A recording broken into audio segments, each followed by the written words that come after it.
Hello and welcome back to the Pregnancy, Birth and Recovery podcast. I am Kath Bequee and today I'm bringing you, it's a special rerun of one of our most popular episodes, which was originally recorded 4 years ago. In this episode, I dive into 4 common mistakes that women make when it comes to exercising during pregnancy and after birth.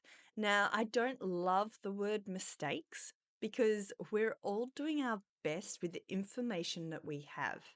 But I do think these 4 points really do highlight some really important things to be aware of as you move through your pregnancy and postnatal recovery journey. So, in this episode today, I'll be touching on why stopping exercise during pregnancy and postpartum might not be the best move. So, I do go into what is really commonly happens in terms of ceasing exercise during this period. I also discuss the risks of returning to high impact activity too early. So, we discuss that postnatal rehab journey.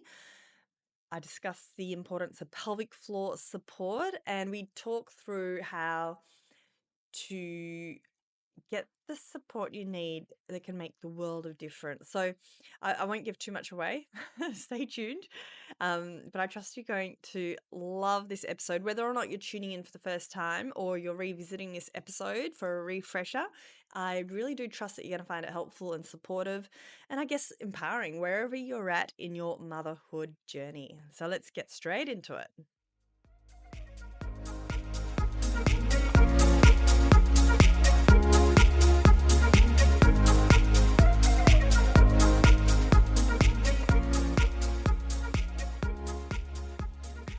So let's start with mistake number 1.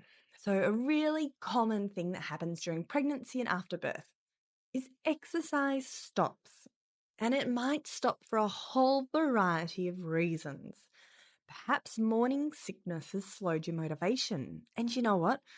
Who can even think about exercising when you're throwing up? Like it's a bit of a no-brainer.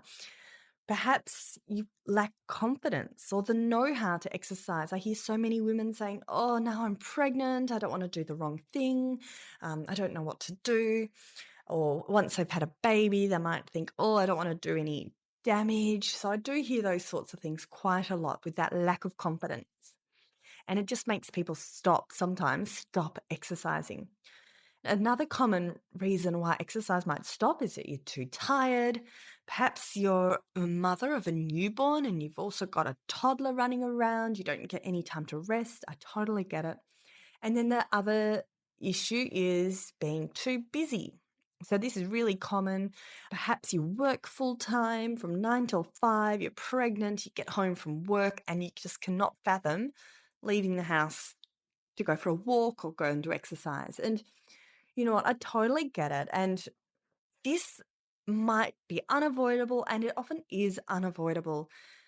But the thing we want to be aware of is it might be unavoidable for a few weeks, a few days, or a few weeks, or even a month or so. But we just don't want this situation of not exercising at all or not doing anything to carry on for months and months on end. And you can imagine, let's say you stop exercising during pregnancy and then you have a new little bubba, you're sleep deprived, and then you've got that whole after birth recovery period. Before you know it, 18 months or 2 years might have passed, and you suddenly think, oh my gosh, I really haven't done much exercise for the last few years. So, if this sort of thing happens, it might lead to situations of excessive weight gain, or you might feel like you're having a harder postnatal recovery. Perhaps your mental health might suffer because we really do know that close link between mental health and physical activity. There's a very close link. And there also might be reduced confidence to get back into exercise after the baby arrives. It's a little bit of a slippery slope. Let's say you stop exercising during pregnancy, then you have your baby, then you're sleep deprived and you've got reduced confidence. It really sometimes does make it harder for women to sort of pick it up again down the track. So instead of worrying about not doing enough exercise, or instead of worrying or feeling too tired to attend an exercise class, instead of feeling guilty that you're not doing enough, or perhaps instead of having reduced confidence to start exercising, if you're listening today, I want you to think of something that might work for you. So it doesn't need to be a lot. Let's say you're feeling gross and you're feeling tired and you're feeling blah. Perhaps it might be an uplifting 5 minutes of stretches in the evening before you go to bed, where you feel invigorated and rejuvenated afterwards. Or perhaps if you're really short on time, you might be able to do something for 5 to 10 minutes. Whether or not that's going for a walk around the block or doing a quick 10-minute online class like Fitness Mama. But it doesn't matter what it is, but finding something that works for you and where you're at. So whether or not you've got a young toddler and you find it hard to leave the house with a newborn and a toddler, you might need to be able to do something from the comfort of your home. Or perhaps you really gain a lot of energy from going out to see people face to face and meeting up with people. And so you need to find a friend to catch up with. So a community to cheer you on can be really helpful. And that community might be one other person, or it might be a group class or an online community. So it will be different for everyone, but just finding something that works for you. And again, it doesn't have to be a long slog 1 hour workout at a gym after you've done a huge day and you're feeling pregnant and you're low on energy. Because I always say to the mums in my membership, I'm like, after every workout, I want you to feel, especially if you're pregnant and in that early newborn period, I want you to feel energized and rejuvenated. I want you to feel great after your workout or your stretches or whatever it is you've chosen. I don't want you feeling exhausted and tired and lacking energy and feeling even worse. Okay, so a common mistake a lot of pregnant and new mums make when it comes to exercising is they might do the same routine as they've always done. So let's say, for example, you're pregnant and you've always walked. Walking can be an amazing exercise for pregnancy. It's low impact, it's free, it doesn't cost anything.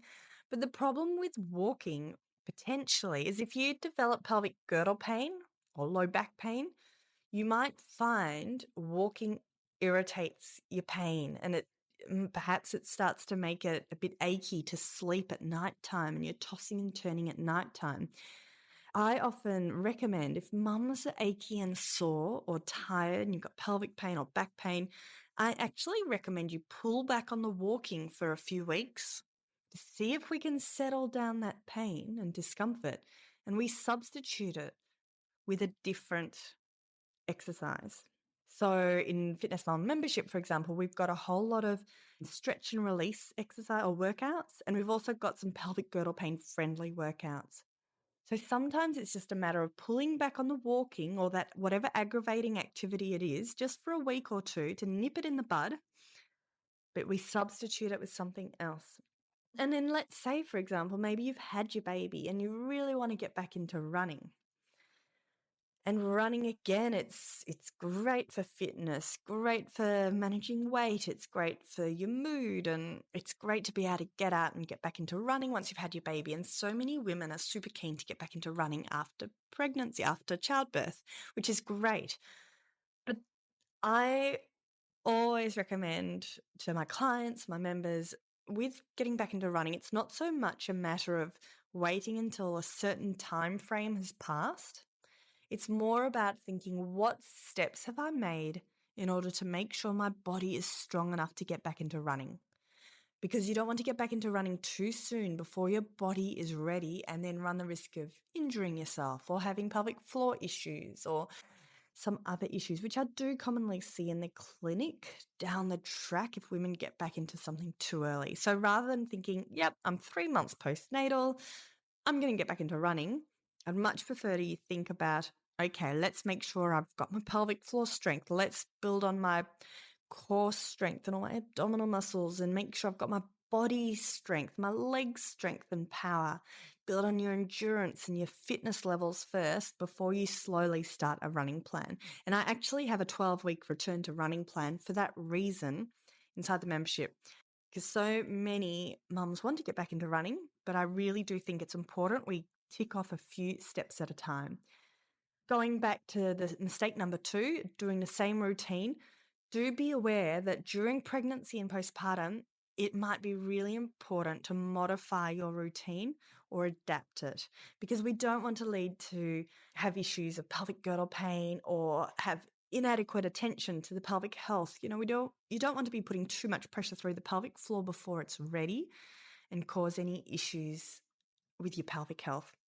So instead of continuing pregnancy with no formal exercise, or perhaps instead of continuing your exercise program, which doesn't have a specialty in women's health, or instead of continuing walking when you've got pelvic girdle pain, instead of returning to running too early or returning to the high intensity or high impact too early, I want you to do. Did you know one of the best ways to support your postpartum recovery is through exercising carefully during pregnancy and preparing your body for birth? And this is something we cover inside Fitness Mama. This is what fitness is all about with its physio-created workouts. We help you support your changing body during pregnancy, whether or not that's with pelvic girdle pain-friendly workouts, whether or not that's with strength training for pregnancy or pregnancy yoga. We help you to prepare your body for birth and reduce your risk of 3rd and 4th degree perineal tears and episiotomy. And we help to boost your postpartum recovery, whether or not you've had a vaginal or a cesarean birth. If this is something you want to do, then come and check out our free 7-day trial. You've got nothing to lose, everything to gain. And at the end of the day, it's all about helping us have a better motherhood experience, to help us feel stronger inside out in every aspect of our life: physical, mental health, confidence. Anyway, I could keep on going, but come and check out the link in the show notes and join our free 7-day trial. See you soon. Do this instead. Find a trusted pregnancy or postnatal expert to guide you.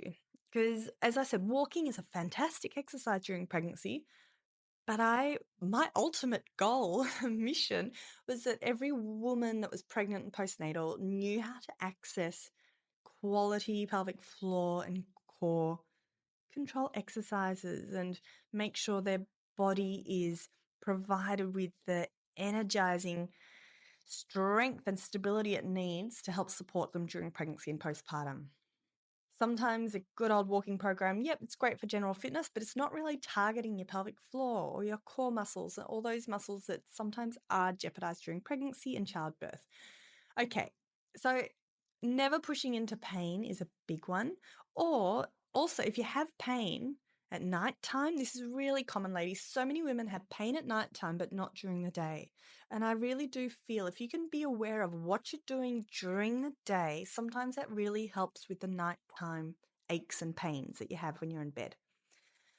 Again, an ultimate goal is that every woman knows how to nip their aches and pains in the bud, nip them in the bud, modify the exercise routine, and know how to do self-management for their aches and pains, because quite often if we can nip it in the bud, that stops aches and pains from progressing or getting worse. And if it doesn't get worse, your aches and pains, do definitely go and see someone for that face-to-face assessment and treatment, because you know what? It's never worth pushing into discomfort or persevering with discomfort if you're pregnant or after you've had a baby, or any stage, I guess, in life. Okay, and every woman as well, I'd hope that they're paying attention to their pelvic floor and pelvic health during this pregnancy and postpartum period. And the reason I say that is because we know pregnancy and childbirth pose a greater risk for women in terms of their pelvic health issues. So women, we've got 2 stages in our life where we're more likely to have issues with incontinence, prolapse, those pelvic health concerns. The first stage is pregnancy and childbirth, And then the second stage of our life, we're more likely to run into issues is pre and like post menopause, that menopausal period. So let's get onto the pelvic health issues early, or even if you don't have any issues, let's build your pelvic floor strength now to hopefully set you up for when you reach menopause, which, let's face it, for some of us, it's not that far away. It might be 10 years, maybe 15, 20 years. Really, in the scheme of things, it's not that far away. Okay, I'm diverging a little bit. Right, mistake number 3 that a lot of women make when exercising during pregnancy or postpartum is going with the flow. So we do often hear about this quite a lot, and I sometimes have to catch myself from saying it too. So the thing is going with the flow, or listen to your body. You know, hear so many women say, listen to your body, go with the flow, but it's not always ideal, unfortunately. And then copying social media trends is sort of a similar situation too. So we do need to be mindful. I've sort of said this, but pregnancy does place your body at increased risk of injury. You've got pelvic health concerns that may occur as a result of pregnancy and childbirth. And we also want to be mindful of inadequate rehab after childbirth. Instead of being oblivious to your pelvic floor, so ladies, if you're pregnant at the moment, or if you've had a baby, instead of sort of ignoring your pelvic floor, or instead of being oblivious to your abdominal muscle separation or not understanding the impact of childbirth on your postnatal recovery, or instead of returning to running too early, it would be amazing if everyone had that understanding of how to look after and exercise the pelvic floor muscles. Imagine if everyone had the understanding of when to seek help with the pelvic floor muscles, so when to seek help if you've got any issues, and understand the steps to getting back into running after childbirth. For some people, this might mean doing a little bit of research or reading up on it, or going and seeing your women's health physio, or coming and joining Fitness Mama. So there's a big range. So some people might not have much of an understanding or know anything about the pelvic floor, whereas other women might have already had a previous assessment and they just sort of need to brush up on what they already know and get started with a pelvic floor muscle training program, or restart what you've already been told to do and it's just slid off the bandwagon, or you've let it slide, whatever that expression is. So this will be different for everyone in terms of where you're at the moment and where you need to be. Okay, and then the final mistake that a lot of women make, and again, this is a little bit similar to the last one, but a lot of women commonly have little focus on the pelvic floor and core until they have issues. And I totally get it. It can be hard to prioritize pelvic floor and core. And you know what? Pelvic floor exercises are a bit boring. So, this is why I jump onto my Instagram every so often and go onto an Insta Live and run you through a set of pelvic floor exercises, because it can be really hard to stay motivated to do pelvic floor exercises. So having an understanding of why they're important, I think, is the first step to helping you prioritize your pelvic floor. And then also having that understanding about how pelvic floor can help with childbirth and recovery. Being aware of pelvic floor can definitely help you to get back into running, normal activities. It can help with your pelvic health in the long term, as I said, post-menopause, so years and years down the track.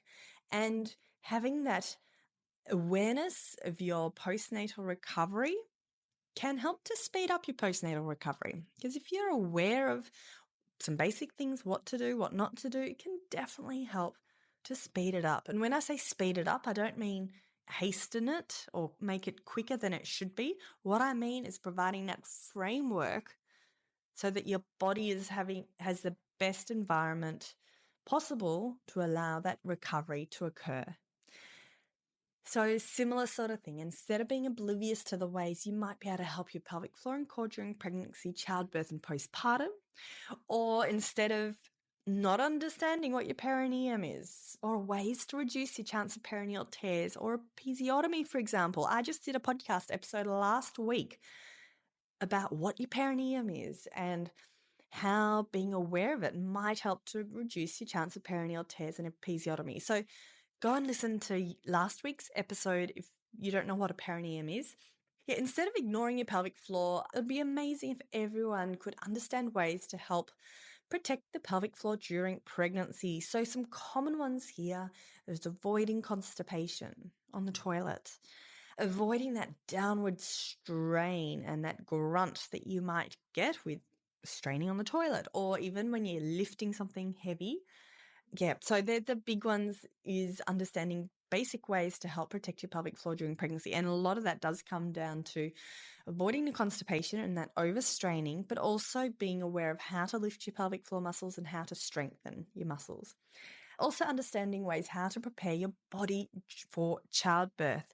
So if you're interested, you could go on the wait list for the next 5 3-day event. So 5 days, 5 ways to help your body prepare for childbirth.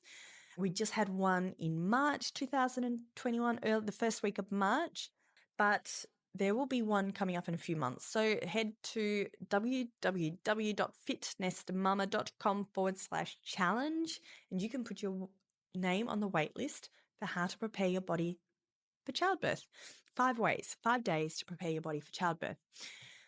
Okay, so ladies, what I've discussed today, hopefully it's all about adding tools to your toolkit, being aware of some different ways that you can help to prepare your body, look after your body. But you know what? If every single woman out there could have access to a women's health physio during pregnancy or afterbirth recovery so that they could get a good understanding of what a pelvic floor muscle contraction is and some basic ways of how to care for their body. So whether or not that's seeing someone face to face, because it's always amazing to have that face to face assessment, especially if you have had issues with your pelvic floor. So if you have had concerns with leaking, incontinence, prolapse concerns, if you could go and see a physio face to face, that's amazing. Or perhaps that's not possible. You don't live close to a women's health physio. Perhaps you live rurally or regionally, or finance is an issue. Come and join us inside the membership for a free 7-day trial, because this is exactly what I do run you through. So hopefully that was helpful, ladies, because you know what? Everyone here does deserve to have an amazing recovery after childbirth. And everyone here does deserve to feel like you're a strong and healthy mama. So that's it, ladies. We discussed 4 common mistakes women make with exercising during pregnancy. So as a recap, the first one was stopping exercise.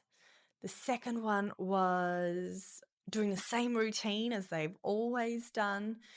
And the third one was going with the flow and listening to your body, which isn't always a great thing to do. And then the fourth one is little focus on the pelvic floor and core. So hopefully that was helpful. If nothing else, hopefully it just got you thinking about a few things you could add to your program during pregnancy or postpartum. As a reminder, I do have that free online class, 45-minute class, where we do run through 5 steps to have a healthy pregnancy, confident childbirth, and strong postnatal recovery. So that's it for today. Thank you. Before I sign off, do remember my team and I will be putting together the show notes for the episode with all the links I talked about. And you can find that at fitnessmama.com/podcast. So have a fabulous day, everyone. And I look forward to you joining me next week for another episode of the Fitness Mama podcast.